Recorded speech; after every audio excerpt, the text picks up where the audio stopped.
अब शुरुआत करते जहां पर सीएम धामी ने कर्मचारियों को बड़ा तोहफा दिया है। राज्य सरकार ने महंगाई भत्ते में वृद्धि कर दी है। महंगाई भत्ते को अब 455% से बढ़ाकर 466% ये कर दिया गया है। सीएम ने कर्मचारियों के हित में ये बड़ा निर्णय लिया है। मुख्यमंत्री पुष्कर सिंह धामी ने कर्मचारियों के हित में ये बड़ा निर्णय लेते हुए अब सीएम ने महंगाई भत्ते को 455% से बढ़ाकर 466% इसको कर दिया है। इसको स्वीकृति प्रदान कर दी है। राज्य सरकार ने कर्मचारियों के हितों को ध्यान में रखते हुए महंगाई भत्ते में यह वृद्धि की है। 1 जनवरी 2025 से यह दर 246% से बढ़ाकर 252% की जाएगी। सीएम ने इसके साथ ही आवासीय भवनों के निर्माण के लिए अनुमोदन भी प्राप्त किया है। तो महंगाई भत्ते को 455% से बढ़ाकर 466% कर दिया गया। उत्तराखंड महिला कांग्रेस का प्रदर्शन आज और महिला कांग्रेस का बीजेपी प्रदेश मुख्यालय में घेराव और ऐसे में महिला अपराध में बढ़ते आंकड़ों को लेकर अब घेराव करेगी कांग्रेस। ऐसे में बीजेपी कार्यालय के लिए कूच करेंगे ये तमाम कार्यकर्ता। तो बड़ी खबर आपको बता रहे, महिला कांग्रेस का बीजेपी प्रदेश कार्यालय में घेराव, जहां पर महिला अपराध के बढ़ते आंकड़ों को लेकर घेराव किया जाएगा। बीजेपी कार्यालय के लिए कूच करेंगी कार्यकर्ता। तो उत्तराखंड महिला कांग्रेस का प्रदर्शन आज, साथ ही आपको बता दें कि महिला कांग्रेस का बीजेपी प्रदेश कार्यालय पर उसका घेराव करेगी, जहां पर महिला अपराध जिस तरीके से बढ़ रहा है, जिस तरीके से रिपोर्ट सामने आई है, उसको लेकर अब कांग्रेस की तरफ से यहां पर प्रदर्शन किया जाएगा। तो महिला कांग्रेस का बीजेपी प्रदेश कार्यालय का घेराव। बीजेपी के बाद अब कांग्रेस बीजेपी मुख्यालय का घेराव करने जा रही है। महिला कांग्रेस की अध्यक्ष ज्योति रौतेला ने इस पूरे मामले पर जानकारी दी है। बीजेपी ने जहां एक दिन पहले कांग्रेस कार्यालय का घेराव किया, वहीं अब महिला कांग्रेस कार्यकर्ता प्रदेश कार्यालय है उसका घेराव करने का काम करेंगी। महिला कांग्रेस अध्यक्ष ज्योति रौतेला ने कहा कि देहरादून महिला अपराध के मामले में टॉप 10 शहरों में आता है। ऐसे में इस मुद्दे पर हम बीजेपी को घेरेंगे। तो देखिए, जिस तरीके से महिला कांग्रेस अध्यक्ष ने इसको लेकर पूरी जानकारी दी है। ज्योति रौतेला ने सीधे तौर पर कहा है कि जिस तरीके से ये रिपोर्ट सामने आई है और देहरादून महिला अपराध के क्षेत्र में टॉप 10 शहरों में शामिल है, इसी मुद्दे को लेकर अब बीजेपी का घेराव किया जाएगा। और ज्यादा जानकारी के लिए हमारे सहयोगी दीपिका भंडारी हमारे साथ में जुड़ चुकी हैं। दीपिका, अगर बात करें तो कुल मिलाकर आज कांग्रेस का हल्ला बोल देखने को, क्योंकि कांग्रेस कह रही है कि टॉप 10 शहरों में जहां पर सबसे ज्यादा महिलाओं के प्रति अपराध हुए हैं, महिलाओं के खिलाफ यहां पर अपराध किए गए, इसको लेकर आज यहां पर घेराव करती कांग्रेस। जी बिल्कुल, देखिए नारी 2025 की जो रिपोर्ट आई है उसमें देहरादून ऐसे शहरों में शामिल है जहां पर महिलाएं जो हैं असुरक्षित हैं। दिन की अपेक्षा रात को जो महिलाएं हैं उन्होंने अपने आप को असुरक्षित बताया है, जिसको लेकर के आज कांग्रेस भाजपा कार्यालय का घेराव करने जा रही है। क्योंकि बीते दिनों जिस तरीके से राहुल गांधी तेजस्वी यादव के कार्यक्रम में मंच से पीएम मोदी और उनकी माताजी को अभद्र टिप्पणी की थी और इसको लेकर के भाजपा कार्यकर्ताओं ने कांग्रेस कार्यालय का घेराव किया था, तो आज उनको मुंह तोड़ जवाब देने के लिए कांग्रेस जो है भाजपा कार्यालय का घेराव करने जा रही है। तमाम जो व्यवस्थाएं हैं वो कर दी गई है। पुलिस देर रात से ही बैरिकेडिंग लगाने में जुटी हुई है। तमाम जो रास्ते हैं जहां से कांग्रेसी भाजपा कार्यालय की ओर रुख करेंगे, वहां पर बैरिकेडिंग लगाई गई है, वहां पर रास्ता बंद कर दिया गया है, ताकि कांग्रेसी जो है अति उत्साहित होकर भाजपा कार्यालय में आकर तोड़फोड़ ना करे या कुछ ऐसी घटना ना हो जिससे माहौल खराब हो शहर का, या दोनों पक्ष में जो है कहीं मारपीट ना हो। इसको लेकर के पुलिस जो है वो देर रात से ही मुस्तैद हो गई है। 12 बजे लगभग ये प्रदर्शन जो है वो होने वाला है। किस तरीके से कांग्रेस के कार्यकर्ताओं को रोका जाएगा, इसको लेकर के जगह जगह पुलिस जो है वो भी तैनात जो है वो की जाएगी कुछ ही देर में, और पूरी कोशिश रहेगी कि कांग्रेस जो है वो भाजपा कार्यालय तक ना पहुंच पाए। वहीं दूसरी ओर भाजपा जो है वो ये कह रही है कि हम बारात का स्वागत करेंगे। एक तरह से वो कह रही है कि हम कांग्रेस की तरह उत्साहित होकर मारपीट नहीं करेंगे, बल्कि हम फूल मालाओं से कांग्रेस की जो कार्यकर्ता है उनका स्वागत करेंगे। तो भाजपा ने भी तैयारी पूरी कर ली है, उन्होंने फूल मालाएं जो है वो भी खरीद ली है। और जिस तरीके से शादी में बारातियों का स्वागत होता है, भाजपा ये कह रही है कि हम कांग्रेस का बारातियों की तरह स्वागत करने वाले हैं। बिल्कुल दीपिका, लेकिन एक बड़ा सवाल ये बिल्कुल है, क्योंकि महिला अपराध को लेकर जिस तरीके से रिपोर्ट सामने आई है, ऐसे पे बड़ा प्रश्न चिन्ह तो यहाँ पर खड़ा होता नजर आ रहा है। लेकिन इसको पूरे तरीके से मुद्दा बनाने की जो कोशिश है वो कांग्रेस की तरफ से की जा रही है, क्योंकि हम जिस तरीके से इस दौरान बयान भी सुन रहे थे, वो सीधे तौर पर ज्योति रौतेला की तरफ से भी कहा गया है कि महिलाओं को लेकर जिस तरीके से बीजेपी तमाम दावे वादे करती है, लेकिन अब क्योंकि देहरादून की ये रिपोर्ट बहुत कुछ यहाँ पर बड़े सवाल खड़े कर रही है। जी बिल्कुल, देखिए जो ये रिपोर्ट आई है इसको लेकर के जो उत्तराखंड महिला आयोग की अध्यक्ष हैं कुसुम कंडवाल और जो देहरादून के एसएसपी हैं, उन्होंने कल प्रेस कॉन्फ्रेंस करके इसका खंडन किया है। उनका कहना यह है कि अगर 2 लाख की आबादी है उसमें से सिर्फ और सिर्फ 400 जो लड़कियां हैं, महिलाएं हैं, उनसे बातचीत की गई है, तब ये सर्वे जो है सामने आया है। ऐसे में देहरादून पुलिस जो है जो प्राइवेट कंपनी है जिसने ये सर्वे किया है, उनको नोटिस भेजने की तैयारी में है कि आपने किन तथ्यों के आधार पर ये जो सर्वे है वो किया है। लेकिन कहीं ना कहीं कांग्रेस ने इस मुद्दे को लपक लिया है और अब कांग्रेस इसी रिपोर्ट के आधार पर प्रदर्शन कर रही है। उनका कहना है कि उत्तराखंड में लगा विगत 3 सालों में कई ऐसी महिलाएं हैं जो गुमशुदा हैं, जिनका कुछ पता नहीं लग पाया है, वो आज तक लापता है, ना पुलिस उनको ढूंढ पाई है, ना उनकी डेड बॉडी मिली है। ऐसे में कांग्रेस साफ तौर पर इस पूरे मामले को लेकर भाजपा सरकार को घेर रही है और पुलिस प्रशासन को घेरने वाली है। लेकिन दूसरी ओर पुलिस जो है इस प्राइवेट कंपनी को जल्द ही नोटिस भेजेगा कि आखिर तथ्यहीन मुद्दों को लेकर के सर्वे किया गया है और लगभग 2 लाख लोगों में से सिर्फ और सिर्फ 400 महिलाओं को लेकर बातचीत की गई है। तो ये कहीं ना कहीं गलत है और देहरादून की जो छवि है, उत्तराखंड की छवि जो है वो खराब करने का काम इस कंपनी ने किया है। तो उनको नोटिस भेजेंगे। सरकार भी पूरी तरीके से इस रिपोर्ट को नकार रही है और जिस तरीके से कुसुम कंडवाल जो कि महिला आयोग की अध्यक्ष है, उन्होंने कहा है कि वो राष्ट्रीय महिला आयोग की अध्यक्ष से बात करेंगी और इससे इस पूरी स्थिति साफ करेंगे, क्योंकि ये प्राइवेट कंपनी ने अपने तरीके से सर्वे किया, ना कि कोई ये सरकारी रिपोर्ट है। तो लेकिन फिर भी कांग्रेस ने इस मुद्दे को लपक लिया है और कांग्रेस इसको मुद्दा बनाकर पूरे देश भर में माहौल क्रिएट करने की कोशिश कर रही है। बहुत बहुत शुक्रिया दीपिका, हमारे साथ जुड़ने के लिए, तमाम जानकारी साझा करने के लिए। और आगे बात करते हैं, बीते दिनों बीजेपी कार्यकर्ताओं ने कांग्रेस दफ्तर का घेराव किया था। कांग्रेस और बीजेपी कार्यकर्ता अब आमने सामने आ गए हैं। इस पर बीजेपी प्रवक्ता कमलेश रमन ने बड़ा बयान दिया है, कहा कि मीडिया के सामने कांग्रेस की अलग अलग दुकानदारी चल रही है। कांग्रेस का हर नेता मीडिया में छाने के लिए प्रदर्शन कर रहा है, तो वही महिला कांग्रेस अध्यक्ष ज्योति रौतेला ने इस पर पलटवार करते हुए बीजेपी को बड़ा और कड़ा जवाब यहां पर दिया है। भारतीय जनता पार्टी मां के सम्मान में वो प्रदर्शन कर रही थी, लेकिन कहीं ना कहीं आप लोगों ने देखा होगा मीडिया के सामने कांग्रेस की अलग अलग दुकानदारी चल रही थी। हर नेता अपने आप को मीडिया में छाने के लिए कहीं ना कहीं अलग अलग एक्शन में वहां पर प्रदर्शन करने का काम कर रहा था। कोई ऐसी की तैसी कहने का काम कर रहा था। कांग्रेस का जो प्रदर्शन था, जो कांग्रेस कल इतनी अति उत्साहित हो रही थी और अलग अलग धड़ों में बट करके जिस तरीके से वो भारतीय जनता पार्टी के कार्यकर्ताओं का सामना कर रहे थे, कहीं ना कहीं उनकी मानसिकता और ओछा परिचय जो कल कांग्रेस ने देने का काम किया, मुझे लगता है बहुत ही निंदनीय है। ऐसा ना भाजपा के प्रवक्ता कुछ भी बोल सकते हैं। भाजपा के प्रवक्ताओं को मैं कल देख रही थी, प्रदर्शन कर रही थी, उनकी जो फोटोग्राफ्स दिख रही थी, जिस तरीके से वो हंस रहे थे, जिस तरीके से हमें कुछ बोल रहे हैं, पहले खुद को संभाले, अपने गुटों को संभाले। आज भाजपा के विधायक, राज्य मंत्री भाजपा की सरकार के खिलाफ, मुख्यमंत्री के खिलाफ बोल रहे हैं, उनकी भ्रष्टाचार की बातें कर रहे हैं, तो पहले वो अपने गुटों को संभाले, कांग्रेस के बारे में बाद में बात करें। तो इन दिनों उत्तराखंड मानसून की मार छिल रहा है। कई जगह आपदा आने से लोग बेघर हो गए हैं और कई लोग अपनी जान तक गंवा चुके हैं। इसी कड़ी में पूर्व कैबिनेट मंत्री हरक सिंह रावत ने बड़ा बयान दिया, कहा कि पूरा उत्तराखंड आपदा से त्राहिमाम कर रहा है। पूर्व कैबिनेट मंत्री ने मांग की है कि सरकार को उत्तराखंड को भी आपदा प्रभावित राज्य घोषित किया जाना चाहिए।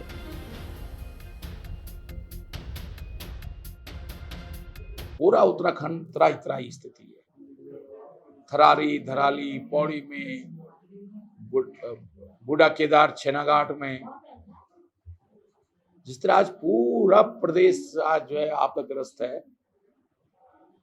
लोग घर क्षतिग्रस्त हो गए, लोग आज हमारे बीच में नहीं है। हमारी सहानुभूति हिमाचल के लोगों के साथ भी है, वहां भी बहुत बड़ी आपदा है। लेकिन जिस तरह केंद्र सरकार ने हिमाचल को विशेष आपदा का दर्जा दिया था, जैसे 2013 में डॉक्टर मनमोहन सिंह जी ने केदार घाटी और गंगोत्री में जब आपदा आई थी, उसको विशेष आपदा का दर्जा दिया था। उसके कारण जो मैंने अभी प्रेस कॉन्फ्रेंस की थी, जिसमें मैंने कहा था कि भाई अभी गाइडलाइंस है भारत सरकार की, उसमें 1,20,000 रुपए मैदान में। चलिए आगे बात करते हैं, जहां पर कांग्रेस नेता हरक सिंह रावत ने एक और बड़े घोटाले का खुलासा कर दिया है। कांग्रेस नेता ने प्रेस कॉन्फ्रेंस के माध्यम से उत्तराखंड में बेघर गरीब लोगों के लिए प्रस्तावित प्रधानमंत्री आवास योजना की पोल खोली है। पूर्व कैबिनेट मंत्री ने दावा किया है कि उनके श्रम मंत्री रहते हुए उत्तरा आवास योजना के मालिक उनके पास आए और लेबर का भी जो पैसा श्रम विभाग को मिलना था उसे किस्तों में देने का अनुरोध किया है। कांग्रेस नेता ने कंपनी को 10 किस्तों में पैसा जमा करने का भी आदेश दिया।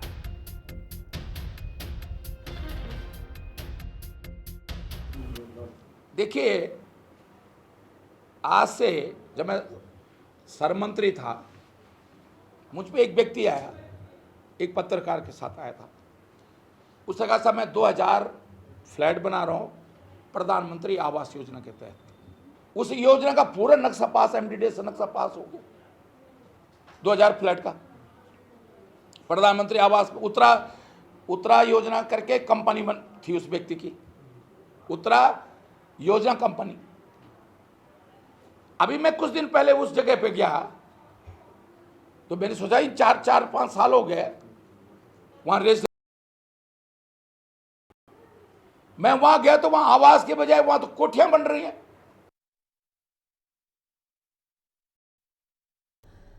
चलिए बात देहरादून की करते, जहां से बड़ी खबर, 13 महिलाओं को मिलेगा तीलू रोतेली पुरस्कार। राज्य भर में 13 महिलाओं को मिलेगा ये सम्मान। 33 आंगनबाड़ी कार्यकर्तियों को भी मिलेगा पुरस्कार। पुरस्कार वितरण समारोह 4 सितंबर को आयोजित होगा। IRDT सभागार देहरादून में ये कार्यक्रम आयोजित किया जाएगा। तो बड़ी खबर आपको बता रहे हैं, जहां पर 33 आंगनबाड़ी कार्यकर्तियों को भी मिलेगा पुरस्कार। इसी के साथ में पुरस्कार वितरण समारोह 4 सितंबर को होगा।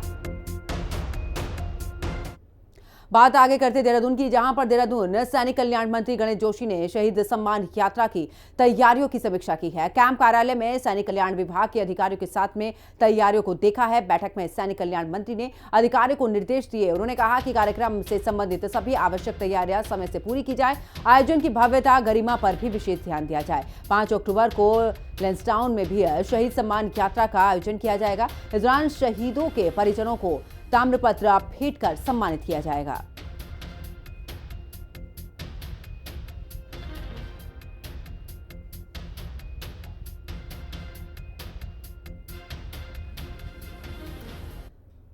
चलिए आगे बात करते हैं, उत्तराखंड में भारी बारिश का अलर्ट। देहरादून सहित सभी जिलों में बारिश का अलर्ट जारी किया गया। उत्तरकाशी, चमोली, नैनीताल में बारिश की संभावना जताई गई है। रुद्रप्रयाग और उधम सिंह नगर में भी अलर्ट जारी किया गया। स्कूल और आंगनबाड़ी केंद्र भी फिलहाल बंद रहेंगे। बारिश के बाद मलबा आने से 486 सड़कें फिलहाल बंद हैं। तो उत्तरकाशी, चमोली, नैनीताल में बारिश की संभावना जताई गई है। रुद्रप्रयाग और उधम सिंह नगर में भी अलर्ट जारी किया गया। स्कूल और आंगनबाड़ी केंद्र फिलहाल बंद रहेंगे। वहीं बारिश के बाद मलबा आने की वजह से 486 ऐसी सड़कें हैं जो कि बंद हो चुकी हैं।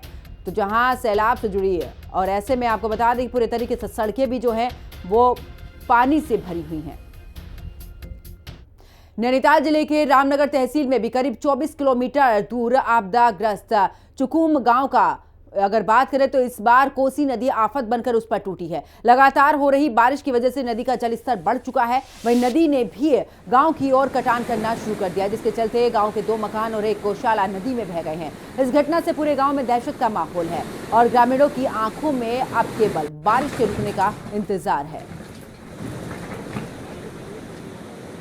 2 दिनों से लगातार काफी वर्षा है। इस संबंध में अलर्ट जारी किया गया था। हम लोगों ने तहसील स्तर पे और ग्रामीण सहित स्तर पर भी ग्रुप बनाया हुआ है लोकल लोगों का, सारे पटवारी और सब लोग जुड़े हुए हैं और उसके माध्यम से सभी को कोशिश कर दिया गया था कि 2 दिन काफी बरसात है, इसलिए नदी तट के जो लोग हैं वो सुरक्षित रहेंगे और लोग थोड़ा सा पानी भी कर रहे थे। लेकिन आज दोपहर में करीब शाम को 5 बजे के दौरान पानी का जलस्तर बढ़ने से चुकम गाँव के हमारे 2 मकान क्षतिग्रस्त हो गए हैं। ये मकान भी किनारे पर ही थे और पहले से उनको मौका निरीक्षण करने पर उनको बताया भी गया था कि आप उसको बरसात के दौरान खाली करके चले जाएंगे। तो अभी संज्ञान में आया है कि वो लोग उस घर में चले गए हैं। हालांकि हमने स्कूल में व्यवस्था कर रखी है, लेकिन वो चूंकि रिश्तेदार उनके पास में रहते हैं और सुरक्षित जगह पर है तो अपने वहाँ पर चले गए हैं। तो देखिए लगातार जिस तरीके से नदी का जलस्तर इस दौरान बढ़ रहा है, ऐसे में मकान पूरे तरीके से इसमें डूबते हुए नजर आ रहे हैं। बात करते रानीखेत की, जहां पर क्षेत्र में पिछले 24 घंटे से लगातार बारिश हो रही है। भारी बारिश के चलते कई जगह पर नुकसान भी हुआ है। हालात ये हैं कि लोगों का जनजीवन अस्त व्यस्त हो गया है। बारिश की वजह से यहां पर सैंडीज स्कूल के ऊपर पेड़ गिरने से स्कूल की दीवार क्षतिग्रस्त हो गई है। आपको बता दें कि कैंट फॉरेस्ट के भी कर्मचारियों ने सड़क के टहनियों को भी यहां पर काटकर यातायात शुरू कराया है। आपको ये भी बता दें कि लोगों को आने जाने में भी काफी दिक्कतों का सामना करना पड़ रहा है। कितना तेज है यहाँ पर, हम पहले चेक करें इसको डालकर तो देख सकते हैं चुका है यहाँ पर। तहसील में 24/7 राउंड द क्लॉक वो ऑपरेशनल है और वहाँ कंप्लेंट्स आ भी रही हैं। उसके अलावा जो हमारे मेजर विभाग है उन लोगों ने जेसीबी भी जगह जगह तैनात कर रखी हैं जो लैंडस्लाइड प्रोन एरियाज़ हैं। तो जैसे जैसे खबर आ रही है तो जेसीबीज मलबा हटाने में भी जल्द से जल्द पहुंच रही हैं। उसके अलावा लगभग 4 यहाँ पे हमने सेंटर आइडेंटिफाई कर लिए हैं जहाँ पे इवैक्यूएशन की स्थिति में हम लोगों को रखेंगे। तो वो आइडेंटिफाइड है और जैसे जैसे हमें पता लग रहा है कि कहीं से लोगों को इवैक्यूएट करने की ज़रूरत है, जहाँ पे खतरा ज़्यादा है तो उनको इवैक्यूएट भी किया जा रहा है। चंपावत जिले में भी लगातार हो रही बारिश की वजह से जनजीवन अस्त व्यस्त हो गया है। प्रभावित परिवारों के लिए भी राहत शिविर बनाए गए हैं। साथ ही बता दें कि जिला अधिकारी और पुलिस अधीक्षक ने भी राहत शिविर का स्थलीय निरीक्षण किया है। इस दौरान दोनों अधिकारियों ने राहत शिविर में ठहरे परिवारों से संवाद भी किया और उनकी समस्याओं को जाना है। जिलाधिकारी ने राहत शिविर में रह रहे लोगों से बातचीत की। राहत शिविर में ठहरे परिवारों को घर जैसी सुविधा उपलब्ध कराई जाए ताकि किसी भी परिवार को असुविधा का सामना न करना पड़े।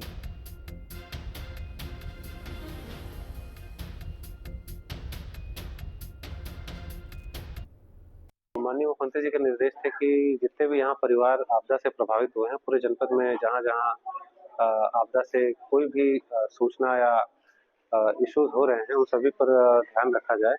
इस क्षेत्र में खास करके कल जो है वो बूढ़ी नदी और जो हमारी शारदा नदी है उससे कटान और बाढ़ का पानी भरने की सूचना प्राप्त हुई थी।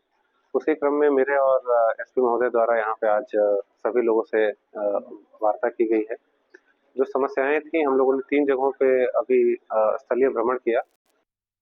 डीएम महोदय और मेरे द्वारा अनेक क्षेत्रों का भ्रमण किया गया और समीक्षा की गई, जैसा कि डीएम महोदय ने आपको सभी को ब्रीफ किया है।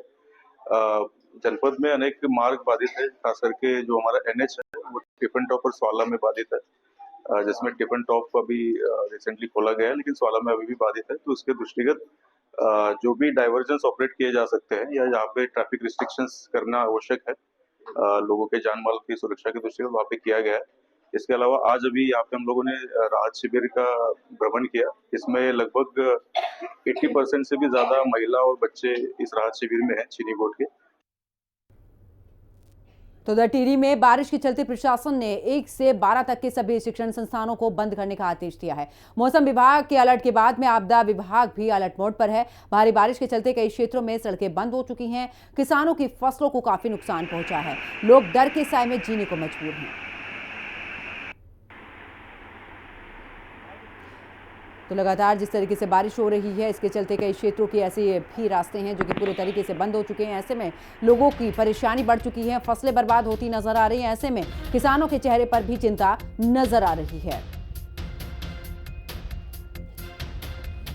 बात कालाढूंगी की करते हैं, जहां पर बौर नदी में भी बने शमशान घाट में टीन शेड और क्षतिग्रस्त मार्ग को ठीक करने के लिए सभासदों ने भी विधायक भगत और डीएफओ रामनगर को भी ज्ञापन सौंपा है। साथ ही उन्होंने ये भी बताया कि शमशान घाट का रास्ता खराब होने की वजह से ग्रामीणों को परेशानी का सामना करना पड़ रहा है। वहीं बरसात में भी बारिश की वजह से ग्रामीणों को अत्यधिक परेशानी हो रही है। विधायक और डीएफओ ने मार्ग ठीक करने के साथ ही टीन शेड डालने का आश्वासन दिया।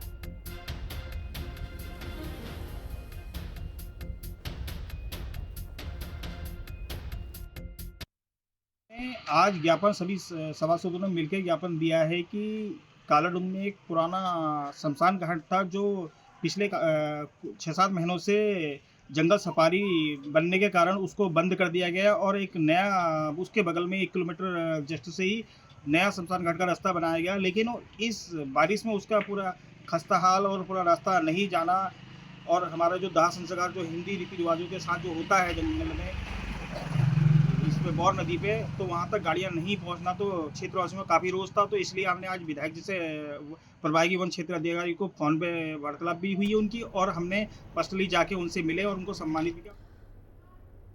तो अल्मोड़ा जिले के रानीखेत के पास दिल दिला देने वाला हादसा हुआ है। बोल्डर की चपेट में आने से ग्रामीण घायल हो गया। घटना से इलाके में अफरा तफरी मच गई है। मौके पर मौजूद लोगों ने अपनी जान की बाजी लगाकर मलबे से घायल व्यक्ति को बाहर निकाला। स्थानीय प्रशासन ने चेतावनी जारी कर यात्रियों से सतर्क रहने की अपील की है।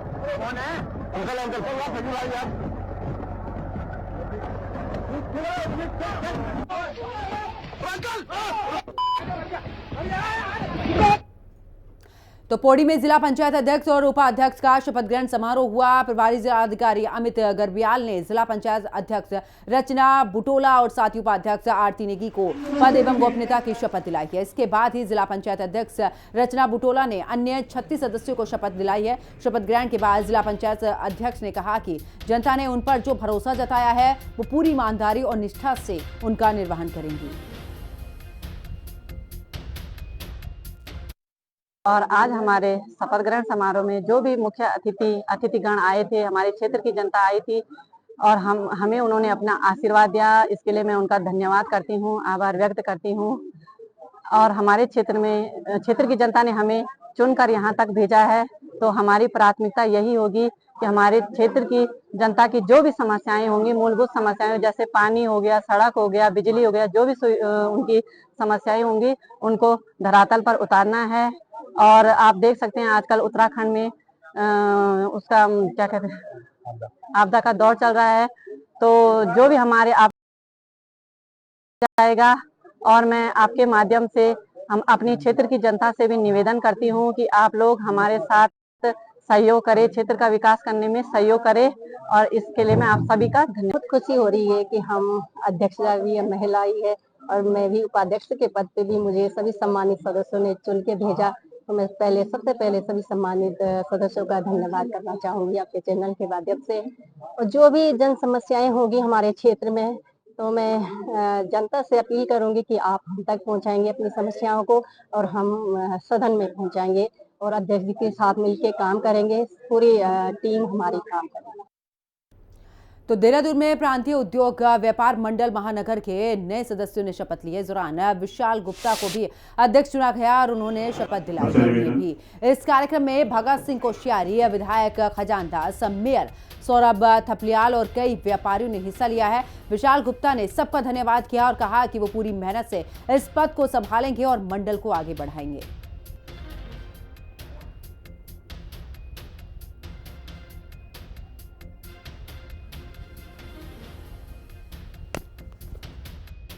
लोकप्रिय पूर्व मुख्यमंत्री रहे, ऊर्जा मंत्री रहे, महामहिम महाराष्ट्र रहे, ऐसे भगत सिंह कोश्यारी जी का आशीर्वाद हमें मिला है। और हमारे संरक्षक की भूमिका में हमारे खजानदास जी जो लोकप्रिय विधायक है राजपुर रोड विधानसभा के, उनका मार्गदर्शन, उनका सदैव हमें आशीर्वाद मिले। और इस प्रांतीय उद्योग व्यापार मंडल नॉन पॉलिटिकल एक संस्था है। इस संस्था के माध्यम से राजनीति मंच नहीं है, ये सामाजिक मंच है, व्यापारी हित के लिए मंच है, व्यापारी का सुख दुख का साथी का मंच है। और ये व्यापार जगत में देहरादून के 100 वार्ड जो 100 वार्ड का एक संरचना है, उसमें जो भी व्यापार करता है, वो छोटा व्यापार करता है, बड़ा व्यापार करता है या कोई भी बड़ा व्यापार के साथ जुड़ा हुआ है, वो घर से आजीविका चलाता है। हमारी बहनें जो महिला टीम है हमारी, जो घरों से व्यापार कर रही है, ऑनलाइन व्यापार कर रही है, उन बहनों को साथ जोड़ते हुए युवा टीम के साथ युवा व्यापारी आया है जो 30-35 साल 25 साल की उम्र का व्यापारी है। उसके अंदर जोश है और एक भावनाओं के साथ वो काम